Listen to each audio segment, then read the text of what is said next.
All right. David, so good to see you. It's been absolutely ages since we first met, and we're going to talk about that in detail today. We're going to cover so much from GP to YouTube to content creators, which you just said that we are, maybe. But for those listeners that don't know you, do you want to intro yourself and say how we know each other? Absolutely. So thank you for having me back on. I believe I was trying to count this up. I'm not sure what number this is back on the Medics Money podcast. I think number 2 off the top of my head. So I'm Dr. Dave Hindmarsh. I have a passion for helping other doctors, regardless of what stage of career they are at. I predominantly do this through being a GP trainer, my YouTube channel, which is now rebranded as Doc Support, which hopefully we have a chat to. I'm also a GP partner, as I left the military 4 years ago and jumped into the wonderful world of GP partner in the NHS, which was its own different sort of battleground. And I also dabble or do a couple of sessions with Hull York Medical School as an associate director. So like a lot of us, spinning a lot of plates, I think is probably the best way to put it. Yeah, man. I mean, I do a reasonable amount of stuff, but I think you've massively trumped me there. I don't even know where to start, but you said that your biggest claim to fame was that you were on cohort 1 of the Medics Money partnership Absolutely. course, which seems ages ago now. Because I know we were discussing it beforehand. So I left the army back in crumbs. It was 2021. Realised my time had come to an end.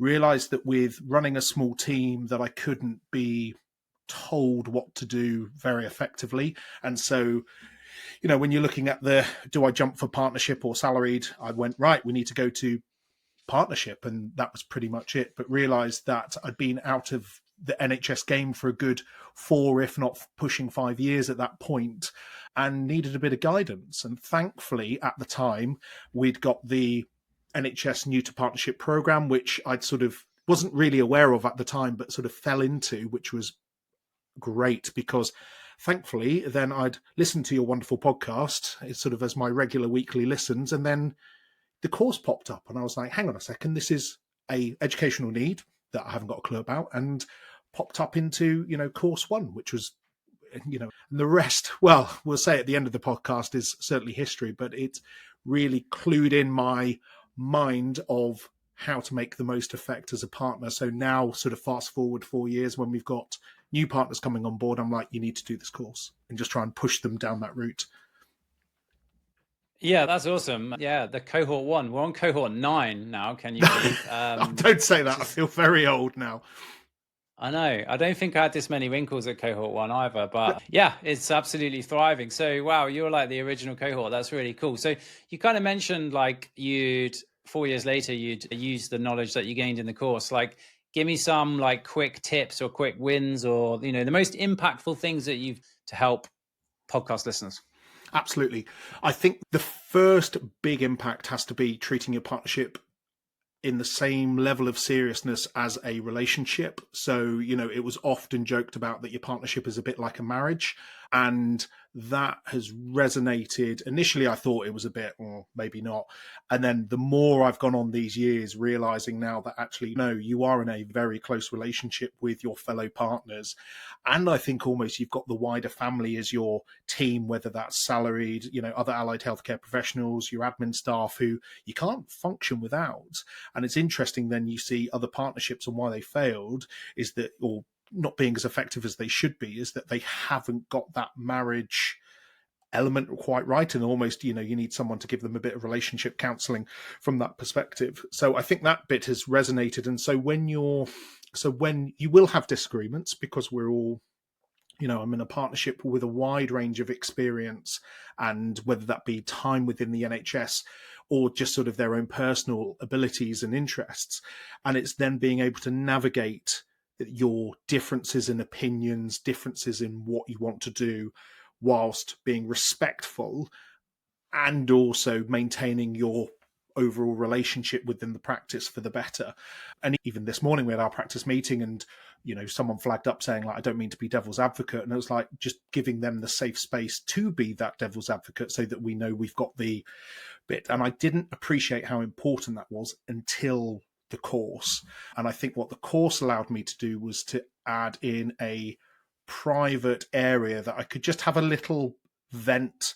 So I think what many listeners might not be aware of is that, yes, you've got the course, which is your regular webinars, but then there's a whole, I don't know how best, I described it as like a GP Partners Facebook. So you've got a whole social media page that sits behind it, where I asked some very personal questions. We're having this issue go on at the practice. We had some, I'm not going to go into details, but we had some fairly big ones that I hadn't got a clue how to navigate.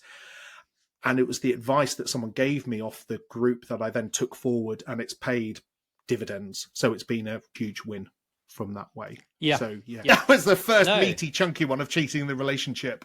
Yeah. From that point. I mean, I think like you mentioned the community there, right? Which is what you're talking about, the group, right? And there are some great GP partner Facebook groups anyway. I guess the thing I like about our community is that we have all people who are all on the same journey, looking to improve their practice. Yep. And it's also got the best experts in the business. So if we get a really meaty question, whatever it's about, we've got the best tax advisors, the best legal advisors, the best, GP relationship team building advisors, all in one community. So you can just get the answers, really accurately and quickly and efficiently. And I guess like when we did the course, we were like, okay, well, we're going to have to teach this. Like these are the core topics. But we really wanted to build in that community. And honestly, that's my favorite bit about it. I go in there, I cruise around. I usually learn something from the community because of amazing questions. And it's just that spirit of collaboration. Like people have been collaborating in there, comparing what their locally enhanced services pays, and then using that information to push back against their local ICB and say, look, Dave's getting this down in his ICB, so why are we only getting this amount? And there's multiple examples of that. And it's just like, as you say, a safe space where you can just, I love the community. That is personally my favorite bit of the course. And I think it's a lot safer than, I'm a member of several, like a partner Facebook group, but I know my other partners are on there. So it was quite nice to be in a very safe space of like, I knew I could say something and it's not going to be taken out of context. And, as you say, you've got the experts on hand like yourself, sort of commenting on this is what we think, this is what we think. And I can't thank them enough because it steered me correct from that point of view. Yeah. And it's super interesting because obviously, Medic's money, it's about money. And the course does help you to run your business more efficiently and effectively and understand the accounts and everything. But it's super interesting to hear that basically the long-term effect of yours is like the soft skills, should we call them, that we teach in the course, like, how to lead a team. Like you said, it was like a marriage, a relationship, how to lead a team, how to manage the team, the legal things that you need to set up to avoid any disputes down the line. And I think when we were setting up the course, everyone expected it to be purely about money, but it's not. I think about two. No, actually, no. There's 4 sessions that are purely about optimizing the business, but that means there's still another 6 that aren't about that. So no, that's really interesting. That is your kind of long-term thing, not the business side of things, but it is like a relationship being in a partnership, isn't it? So really, Absolutely. Really good. And I think though, touching on sort of almost to your next point, though, the finances bit, I had no idea. It's not taught very well at all during my registrar training. I went into the military and basically my awareness of finances was I get an Excel spreadsheet. You say, Doc, what kit and equipment do you want? You fill out a line on a form and it gets bought for you courtesy of the taxpayer. So, thank you very much from that. But as it should be, mate, though, to be honest, like as it should be. When you're serving your country, I'm happy that my tax dollars are being spent on that. So fill your boots. Yeah. So basically you hit then into, I think, the stark contrast of how important the business is, how important, QOF is, even your internal processes. I think you gave a really good, I remember one of them thinking about even, are you sending out letters, and then actually working out, a pack of paper costs this much, you are using, this many packs. This is actually through a simple conversion over to electronic. You can then suddenly reduce your costs and actually get rid of your outgoings even before you're thinking about what's coming in the other end. So, the actual financial element of it is so useful from that aspect. So definitely not to be underplayed and underwritten from that way. Yeah, and as you say, we get taught loads of medicine, which is good for our patients, but we don't get taught the business skills, and then we're given the keys to a small or medium-sized business, an incredibly complex business, a GP practice, and we just learn as we go, learn from our mistakes. So we wanted to change that and get you to hit the ground running, which you've definitely hit the ground running by the list of things that you read out at the start. I think as well, a big kind of thing for you has been social media, like, and that's maybe not something that some GPs might think, hang on, what are you doing with social media? Absolutely. And I think we're discussing about before we're going on, the mighty Hussein Gandhi gave a talk in lecture 1, I believe, of it. And I'd had a couple of, with my dabblings on YouTube, I'd had a couple of thoughts about how could a practice, push their social media side of things. And then it's become more and more important. So I took ownership of our Facebook group, for example. I took ownership of our Google business account to make sure that we could push ratings and reviews from that way, which is now even more important because we just had an email this morning saying that NHS ratings and reviews is going. So, listeners, if you've not got access to your Google business account, you need to. And it's very easy to do it. And then I thought, hang on a second, obviously with my dabblings with YouTube, what would it look like to have a practice YouTube account? What does that look like? What does a business support, patient facing social media account look like? And so I've dabbled with it. So the account, believe it or not, is called @Eaglescliffe Medical Practice, and then using the other ideas of efficiency. So we're in quite a leafy suburb, quite a affluent population, and we were finding that our referrals to the diabetes prevention program. So if you're pre-diabetic, the NHS program that you get offered, and also the remission program. So the sort of based off the Newcastle Direct study was woeful, which when you know your patients, you're like, hang on a second, I've got this NHS service that is perfect for you, but I'm getting 1 or 2 referrals a year because we get, you get the snotty email saying, please, can we have more referrals? I'm thinking, hang on a second, how can we improve this? And I'm thinking, well, we've got a channel.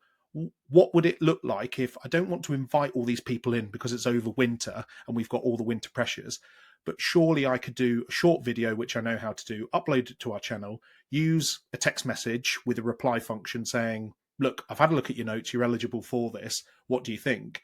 And it absolutely blew up, like took off. So we managed to go from 1 or 2 in the past 12 months. So we got then, on last count, about 75 or so into the remission program, and that's only in the past couple of months. And then the remission program, we got about 20 or so. So these are patients that then have subsequently gone on to significantly either improve or reverse their diabetes with a very little touch from us as a practice, because we basically said, watch this video. Do you want to sign up? Yes. Bit of paperwork behind the scenes, but nothing major. And that's just these efficiencies that we just need to bring into, or just one way that we can bring these into sort of general practice, which, hopefully we just share and share the love and share our knowledge from that perspective. I'm having a proud dad moment, even though we're the same kind of age, because that kind of, core concept of scaling something up using communication channels effectively. You can communicate directly with your patients using those channels that you've just outlined, and you've had an amazing impact, and it's scalable. Okay, you don't have to phone every single person on that list and say, do you want to come on the diabetes prevention program?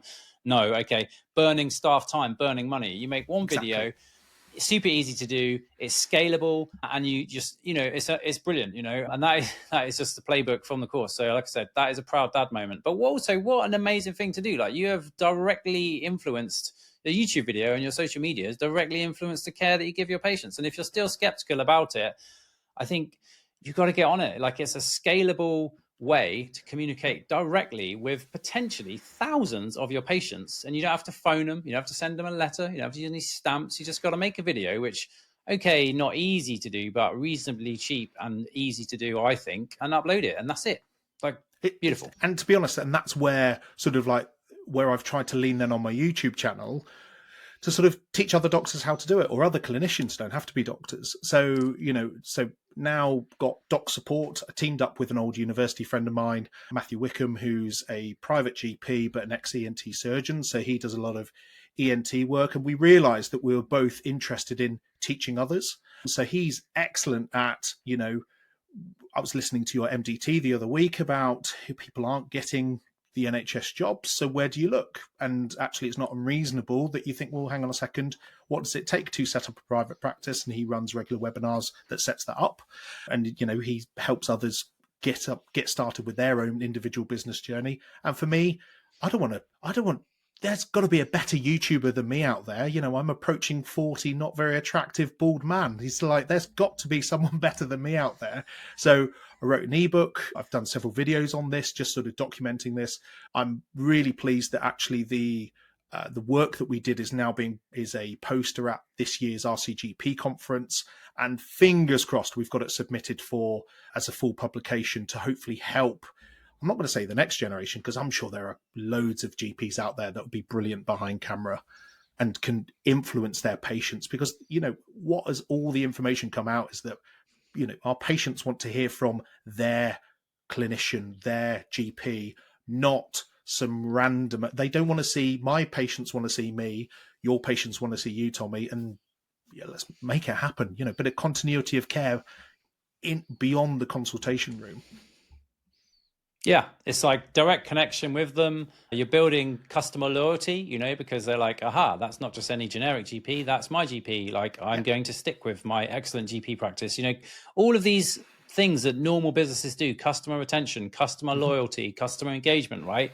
These are not dirty words for GPs either. These are core things in running a business. It's exactly what you're doing. Like, it's just business 101. But because we're not taught it, and if we're not exposed to these ideas, and hopefully this podcast and all the other stuff that you're doing and we're doing is exposing people to those new ideas. And I think that's the biggest thing for me, is that it's like that quote, like, you become the sum of the 5 people you hang around with, or whatever. I'm not sure whether that's true, but if you hang around with like-minded people who are just all bouncing ideas off each other, good things happen, right?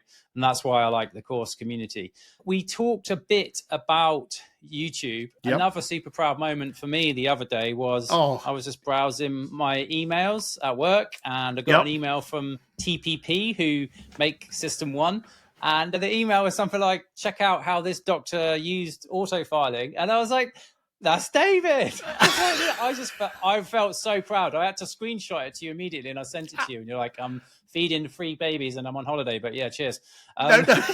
Yeah, it was. I was actually just driving back up from Legoland, and then, you know, after with everyone's being exhausted, and then got this message going like, mate, your email. I was like, that is amazing. So yeah, I think it goes back to sort of that helping other clinicians. And, you know, what I find is that you get all of these tools that are freely available, but it just takes someone to go, well, how can we use this? And it goes back to your point about sharing. Like, I'm not the expert about auto-filing. So for those who aren't aware of it, who are on EMIS or different systems, effectively TPP have got this auto-filing feature where you can quite safely, quickly set up searches and sort of like parameters that effectively you can then hit a button and it will clear away a whole load of blood results. So, for example, we did one where, you know, if a full blood count was completely normal and it's got an HB within a tight range, so we know we're not missing the sudden drop, it just goes. And we've, thankfully, again, this goes back to the partnership relationship, that I would bring my slightly zany, mad ideas to the partner meeting, and they'd go like, okay, Dave, we're going to rein you in a bit, but do it in a nice, gentle way. We can do this rule, not this rule, for this reason. And then over the period of 5-6 months, we built these up. And then thinking, actually, look, you know, I'm not the only one going through this. So I did a video, which TPP very kindly emailed around everyone on the front page of System 1 as you boot it up as well. But if you like any other doctor, you just skip past it. And I thought, nuts to it. Let's do an ebook as well. So, you know, so I've got an ebook for a small fee, so I can go away and buy some model trains, and my wife doesn't have to shout at me for spending the credit card money, on Doc Support website just under ebooks, and it's there to share the wealth of knowledge that's out there. But I think the reason I like that is, you know, you said that you're not an expert on System 1, like, fair enough, but you're pretty good. But I basically say, like, if you're one step ahead of other people in this one area, then just sharing that knowledge can really help so many people. Like, I am massively focusing on auto-filing of results, because if you look at the amount of time that your most experienced clinicians spend just filing results, that, you know, most of them or a lot of them could be taken away by these auto-filing rules. And really what I'm looking to achieve is, I don't want to look at 100 results a day.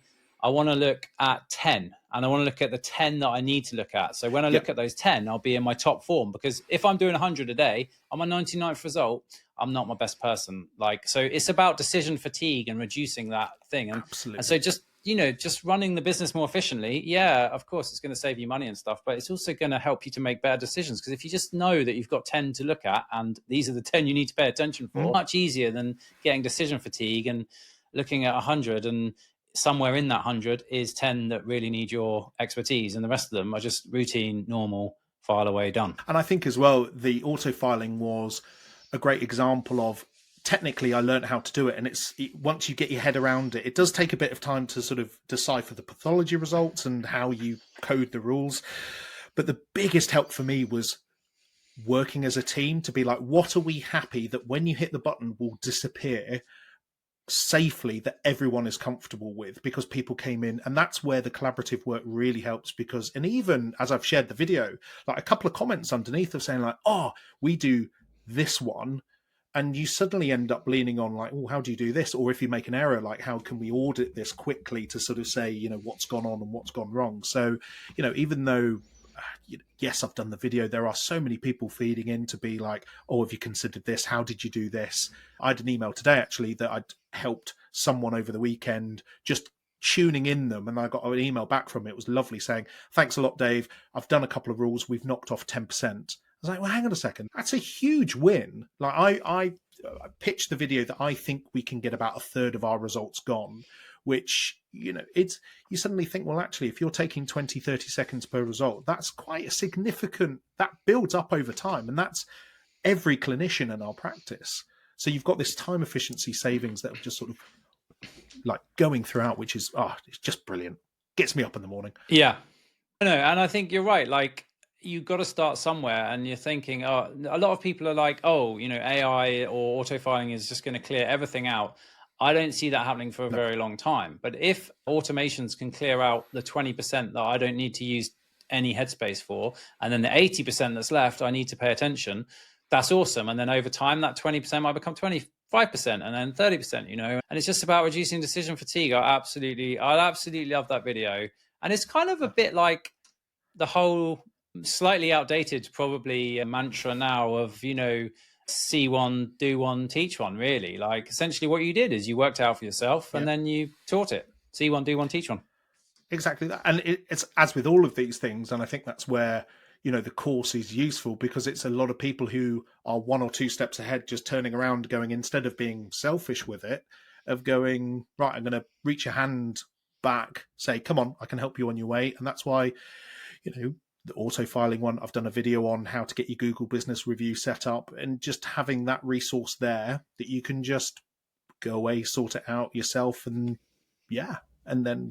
but it's about sharing that knowledge, which sort of takes back to what the partnership course did, of people, instead of learning this as they go, so when they hit 50, 60, they know what they're doing. It's like, no, let's give people the knowledge so they can hit the ground running.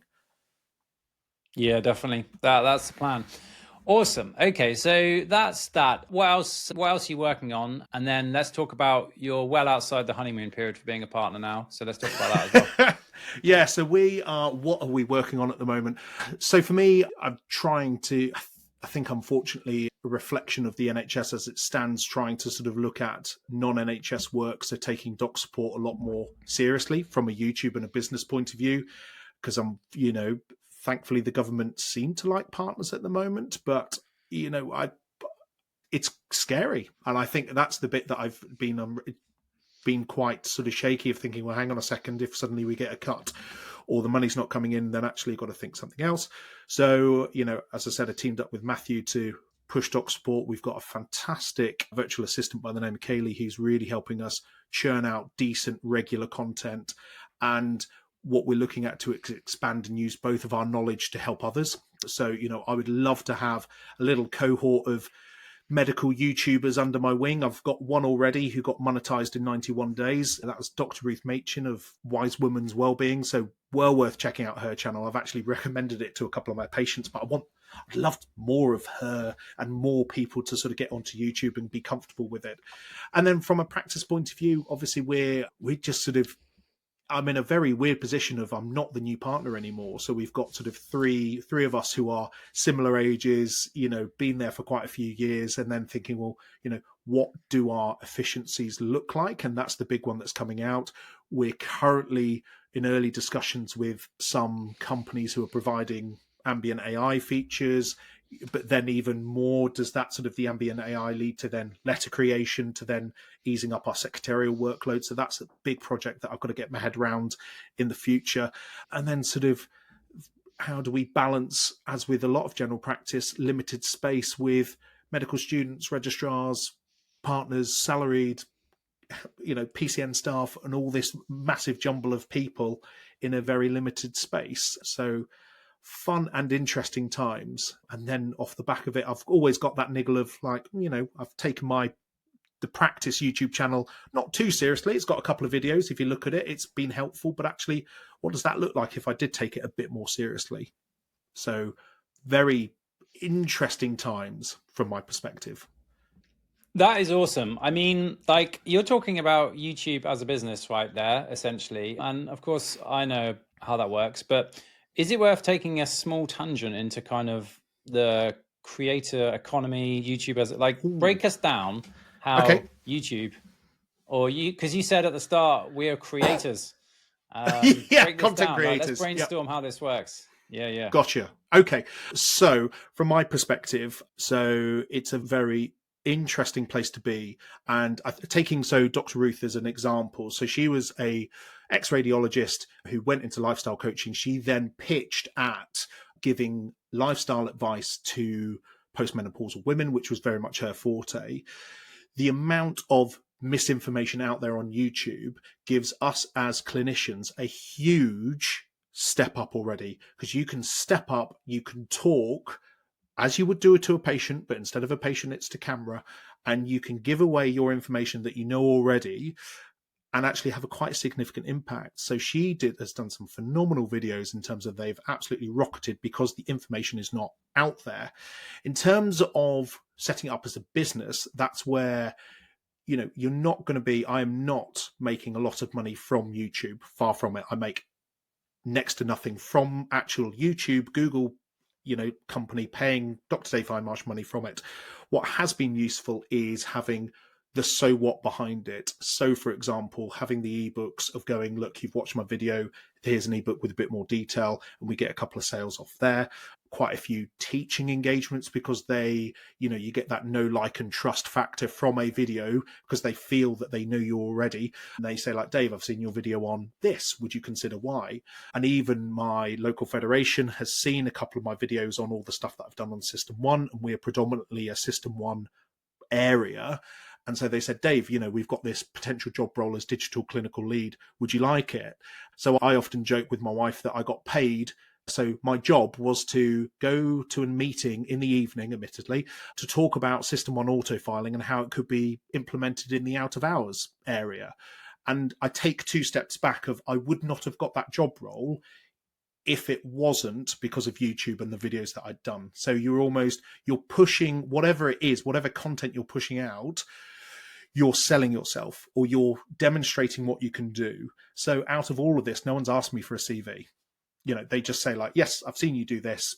Can you do Y? And that has led to huge amounts of opportunities. And then I'm in this odd moment at the moment of trying to then, when people come to me and ask for, I've got one in the very early stages of a company that I did a review video for one of their products. I managed to negotiate a discount for the PCN. I said, look, I've done this video. Could you knock a couple of pence off? And they said, yeah, absolutely, Dave, do it.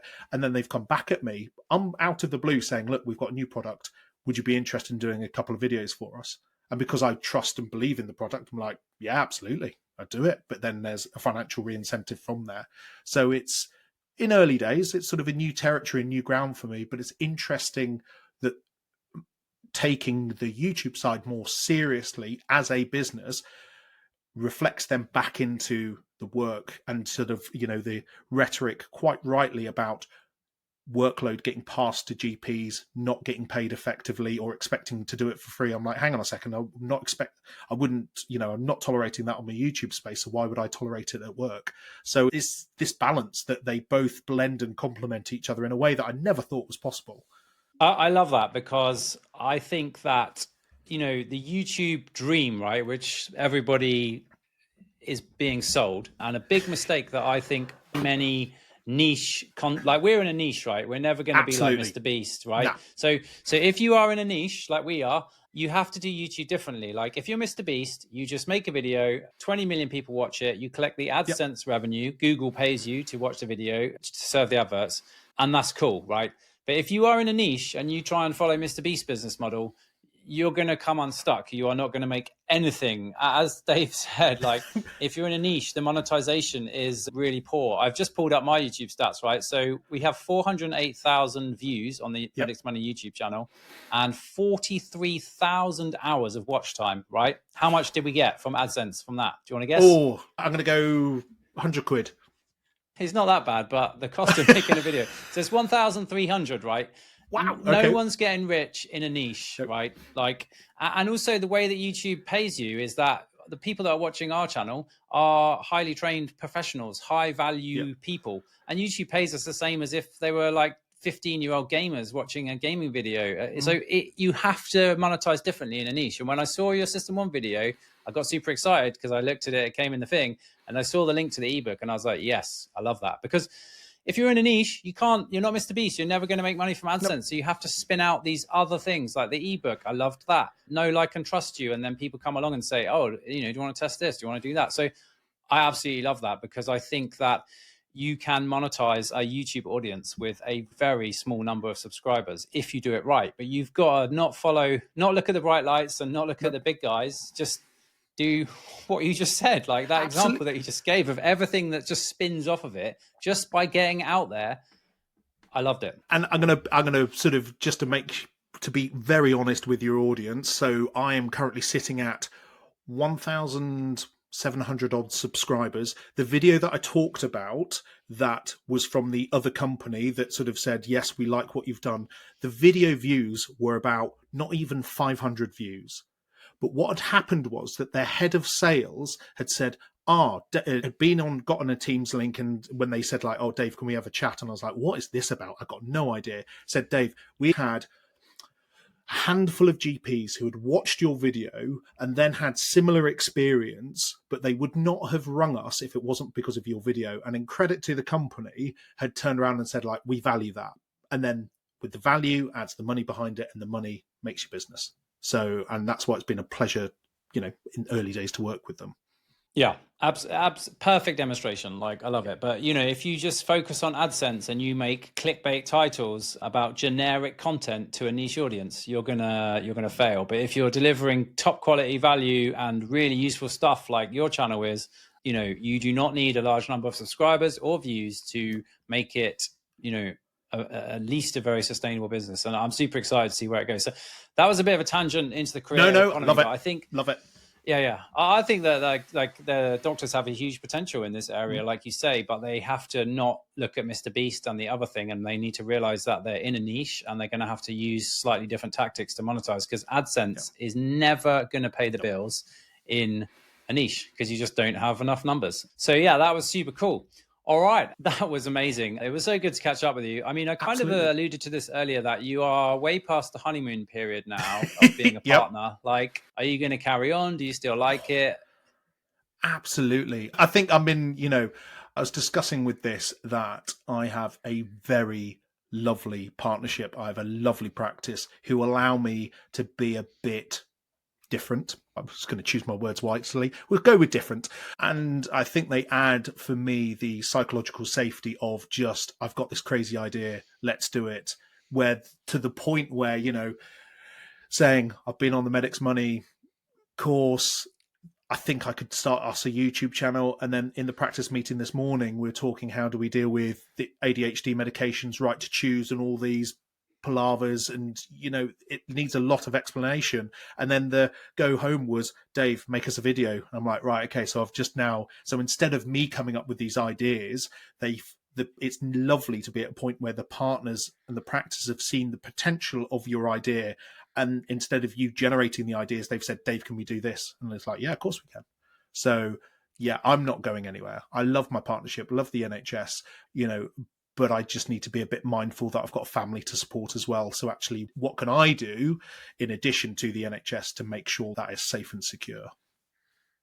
diversifying, like diversification, the only freelancing Absolutely. investing. Why would you not diversify your income streams? I'm a big fan of diversifying it. Yeah. Also sounds like you're blaming all of your crazy ideas on the Medix Money partnership course. And No, so your fellow partners probably like got my head on a stick somewhere.